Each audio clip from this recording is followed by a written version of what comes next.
বিয়েতে রাজি হওয়ার আগে কেন যে পাত্রের নামটা জিজ্ঞেস করলাম না। আল্লাহ গো, আমি আমার অভিশাপ ফিরিয়ে নিচ্ছি, তুমিও মাফ করে দাও প্লিজ। ফুলশয্যার ঘরে বসে আছে অবনী। বুকের ভেতর ঢিপ ঢিপ করছে তার। আপাদমস্তক ভয়ে থরথর করে কাঁপছে।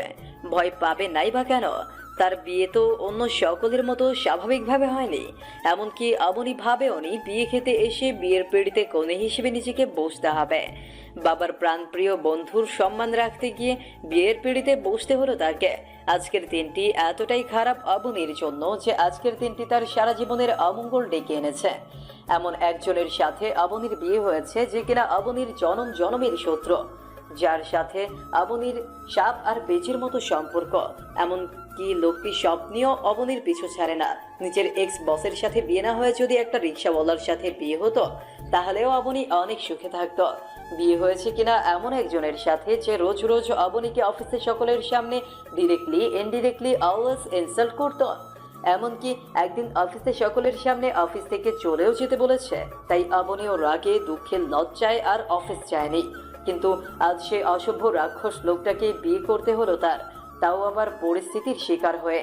আর বিয়ের পাত্র যে তার এক্স বস সেটা জানতে পারলো কবুল বলার আগ মুহূর্তে। কিন্তু গুরুতর ব্যাপার হলো তার এক্স বস মানে খান গ্রুপ অফ ইন্ডাস্ট্রির মালিক আরশ খান এখনো জানে না যে অবনী তার বউ। তাই তো অবনী ভাবছে রুমে এসে যখন আরশ বউয়ের জায়গায় তাকে দেখবে তখন কেমন রিয়াকশন দিবে। তার মধ্যে আরশ বিয়েটা করতে চায়নি। পরিবারের সম্মান আর দাদুর আদেশ রক্ষার্থে মত দিয়েছে বিয়েতে। কিন্তু বিয়ের কনে হিসেবে যে অবনী ছিল তা যদি বিন্দুমাত্র আজ করতে পারতো তাহলে বোধহয় বিয়ে আর মৃত্যুর মধ্যে যদি দুটো অপশন দেওয়া হতো আরশ নির্দ্বিধায় মৃত্যুকেই বেছে নিত। আরশের অফিস থেকে চলে আসার পর অবনী আরশকে কত অভিশাপে না দিয়েছিল। যেমন আরশ কাজ নিয়ে ওভার প্রসেসিভ, তাই অবনী দোয়া করত আরশের যাতে একসাথে 3-4টা বাচ্চা হয়। বাচ্চা পয়দা করতে গিয়ে যেন তার বউয়ের অকাল মৃত্যু হয়। বউয়ের শোকে আর এতগুলো বাচ্চার অত্যাচারে যাতে আরশের জীবন তেনা তেনা হয়ে যায়। ভাগ্যের কি নির্মম পরিহাস, আজ সে নিজেই কিনা অপ্রত্যাশিতভাবে আরশ খানের বউ হয়ে গেল।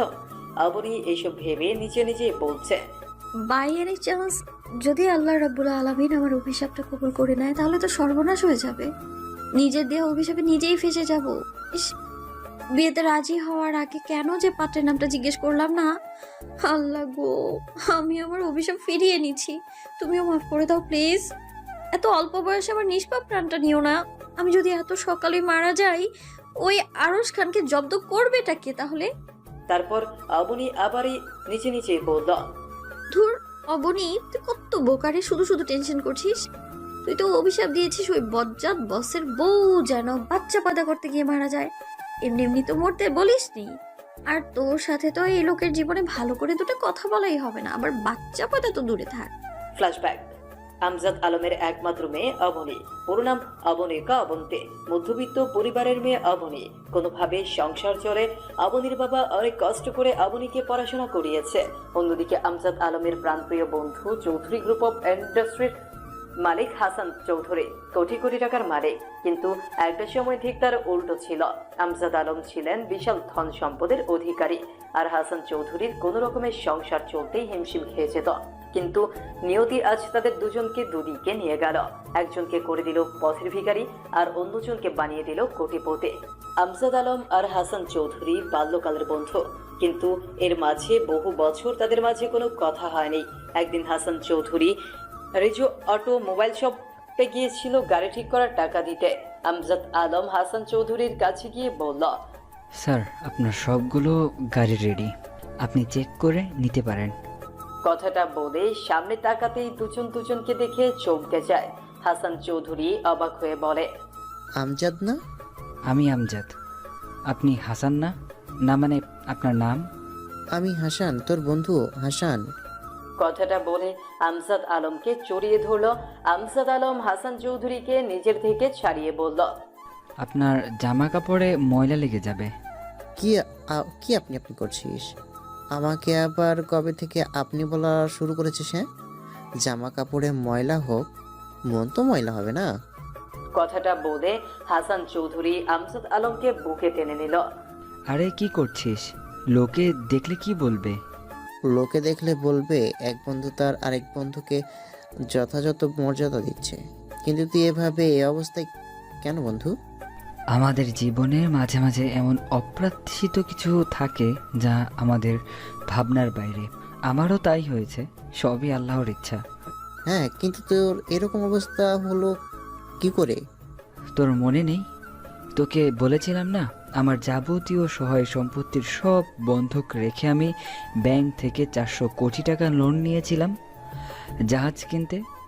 জাহাজ কিনেছিলাম ঠিকই, কিন্তু আসার পথে জাহাজটি ডুবে যায়। এই সাথে ডুবে যায় আমার সব স্বপ্ন। এক মুহূর্তে আমি পথের ফকির হয়ে যাই।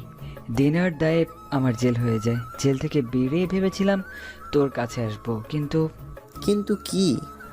আমেনার হার্ট অ্যাটাক হয়ে যায়।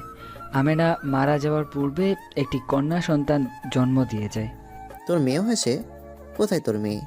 আছে, অনেক কষ্টে মেয়েটাকে পড়াশোনা করিয়েছি। মেয়েটা চাকরির পর আমার কষ্ট কিছুটা কমেছিল, কিন্তু কিছুদিন আগে চাকরিটা ছেড়ে চলে আসে। বলছিস কি রে, তুই আমার কাছে এলি না কেন? এসেছিলাম, কিন্তু তোর সেই ঠিকানায় তোকে পেলাম না। হ্যাঁ, ঠিকানা পরিবর্তন করে চলে গেলাম চট্টগ্রামে। সেখান থেকে ধানমন্ডি, বনানী আর গুলশান নিজের বাড়ি। চৌধুরী গ্রুপ অফ কোম্পানির নাম শুনেছিলাম, কিন্তু মালিক যে তুই ভাবতে পারিনি। হ্যাঁ, এখন তুই আর আমার পার্টনার হয়ে আমার সাথে ব্যবসা করবি। Sorry, I don't need your help. But why M I not your friend? Yes, we the both of friend, but বন্ধু শুধু বন্ধু হয়ে থাকলেই সম্পর্ক মজবুত থাকে, না হলে ফাটল ধরে যায়। তোর সাথে কথা বলে পারা যাবে না। তবে হ্যাঁ, তোর মেয়েকে আমার অফিসে চাকরি দিতে চাই। এ ব্যাপারে তুই আমাকে না করতে পারবি না? আচ্ছা ঠিক আছে, আমার ব্যাপারে তো সবই বললাম তোকে, কিন্তু তোর ব্যাপারে তো কিছুই জানা হলো না। আমার যা কিছু আজ দেখছিস সবই তোর দান। কি আবল তাবল বকছিস? আমি ঠিকই বলছি। সে এক বিশাল কাহিনী। অভাব অনটনের সংগ্রাম করতে করতে একটা সময় রাহেলার শরীরে অনেক বড় অসুখ জন্ম নেয়। টাকার অভাবে চিকিৎসা করাতে পারিনি। বাধ্য হয়ে তোর দেওয়া ডায়মন্ডের রিংটা বিক্রি করে দিলাম, আর মনে মনে তোর থেকে ক্ষমা চেয়ে নিলাম। কিন্তু যতক্ষণে টাকা জোগাড় করলাম ততক্ষণে রাহেলার শেষ সময় চলে এসেছে। তারপর সেই টাকাগুলো দিয়ে আমি ছোট একটা ব্যবসা শুরু করি। এভাবেই ধীরে ধীরে আজ আমি এ পর্যায়ে এসেছি। সেজন্যই তো বললাম আমার সব কিছু পেছনে রয়েছে তোর অবদান।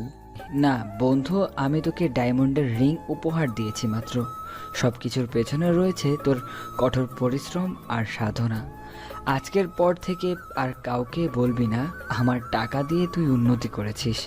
আচ্ছা ঠিক আছে, ভালোই হয়েছে তোর সাথে এই মুহূর্তে আমার দেখা হলো। কত যে সন্ধান করেছিলাম তোর, কিন্তু কোথাও তোর খোঁজ মেলেনি। অবশেষে তোকে পেয়ে গেলাম। আগামী মাসের 15 তারিখ আমার মেয়ে শিলার বিয়ে। কি বলছিস? সেদিনের ছোট্ট শিলা আজ অনেক বড় হয়ে গেছে না রে? হ্যাঁ, সময় চলমান, কোনো কিছুই না। তুই আর তোর মেয়ে কিন্তু 1 সপ্তাহ আগে চলে আসবি। আর আজকে তুই আমার বাড়িতে যাবি, আমি তোর বাড়িতে যাব। কথাটা বলে দুই বন্ধু হেসে দিল। এরপর অবনী হাসান চৌধুরীর কোম্পানিতে জয়েন করে। দেখতে দেখতে শিলার বিয়ের ডেট চলে আসে। সবকিছু ঠিকঠাক মতোই চলছিল, কিন্তু যত বিপত্তির সৃষ্টি হয় বিয়ের আগ মুহূর্তে। হাসান চৌধুরী শিলার রুমে গিয়ে দেখে পুরো রুম ফাঁকা। শিলা বাড়িতেও নেই। বিছানার উপর একটা কাগজ, তার উপর কলম রাখা আছে। হাসান চৌধুরী কাগজটি হাতে নিয়ে পড়তে শুরু করলেন।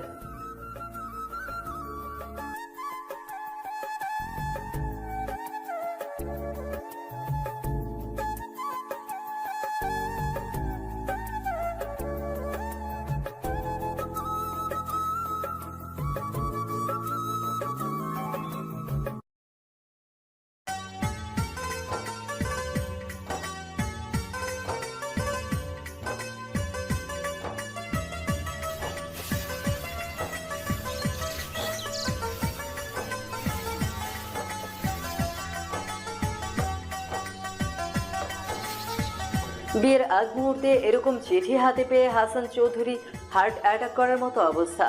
সম্মান হারানোর ভয়ে ঘিরে ধরে তাকে। এইদিকে শোনা যাচ্ছে মেয়েরা সব বর এসেছে বলে গেটের দিকে এগিয়ে যাচ্ছে। পরপর 4টি গাড়ি সমতলে এসে থামলো চৌধুরী ভিলার সামনে। চারপাশে হইচই শুরু হয়ে গেছে।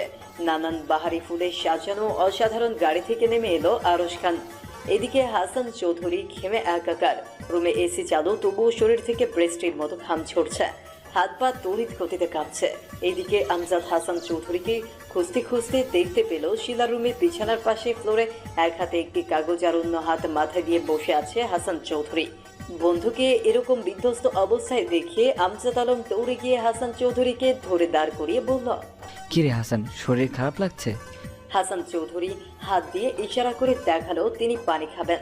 আমজাদ আলম দ্রুত টেবিল থেকে পানির গ্লাসটা এনে নিজ হাতে হাসান চৌধুরীকে খাইয়ে দিল। কিরে, কি হয়েছে এবার বল আমায়।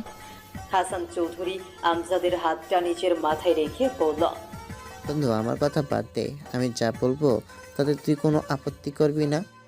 আজ আমি তোর কাছে একটা মূল্যবান জিনিস চাইবো। তুই প্লিজ আমাকে খালি হাতে ফিরিয়ে দিস না।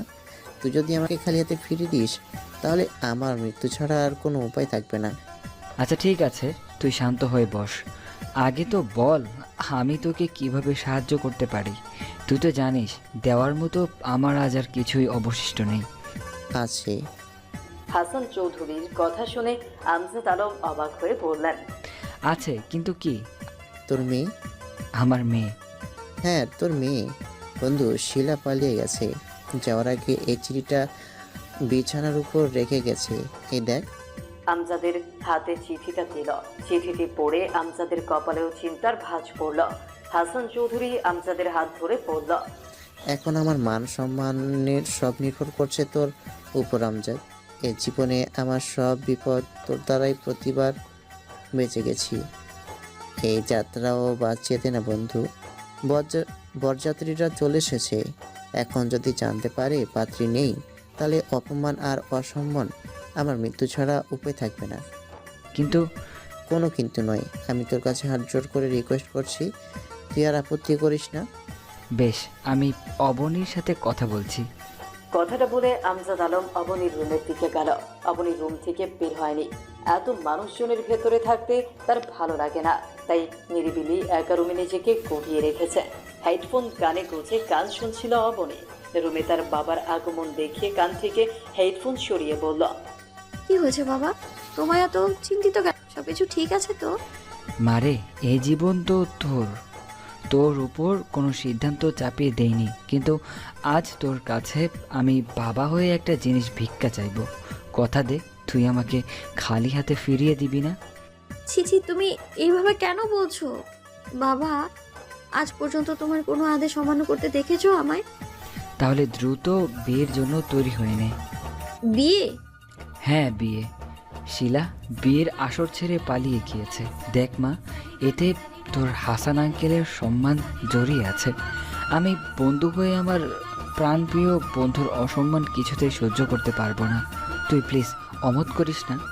অসম্ভব বাবা, তুমি শুধু তোমার বন্ধুর দিকটা দেখছো। শিলাপু পালিয়েছে বলে কি আমাকেই বিয়েটা করতে হবে? আমি কি শিলাপুকে পালাতে বলেছিলাম?